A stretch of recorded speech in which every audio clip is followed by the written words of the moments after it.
एक गोष्ट मला मला करणाऱ्या या मराठा खानावळीनं विखे पाटलाकडे बघितलं तर विखे पाटील मंत्री काँग्रेसचे, पोरगा भाजपचा खासदार, बायको काँग्रेसची झेडपी अध्यक्ष, तेच तीर बाजूला गेला थोरातांच्या घरात, तर थोरात मंत्री, थोराताचा मेवना विधान परिषदेवर, त्याचा पोरगा आमदार, आता पुरीला आमदार करायचं, तेच तिकडे गेला तुम्ही नांदेडमध्ये, तर चव्हाण कुटुंब सातत्यानं मुख्यमंत्री पद भोगत आलं, आता पोरगी आणली मैदानात. अरे तुम्हाला एक कार्यकर्ता तयार करता येत नाही ज्याला तुम्ही तो मतदारसंघ देऊ शकाल?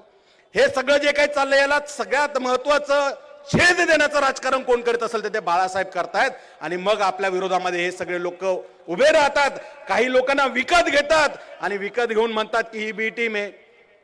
माझा सगळ्या इथल्या प्रस्थापित मीडियातून स्वतःला झळकवून घेणारे, जे आंबेडकरवादी म्हणवणारे विचारवंत लेखक, कवी, कवयित्री वगैरे वगैरे सगळे आहेत, उजव्या डाव्या मांड्यांवर बसलेले प्रस्थापितांच्या, त्यांना माझा सवाल आहे, वंचित बहुजन आघाडी व्यतिरिक्त महाराष्ट्रात स्वायत्त आंबेडकरी राजकारण करणारा एक पक्ष आणि एक नेता दाखवा. मी घरी जाऊन बसतो, मी सोडून देतो राजकारण.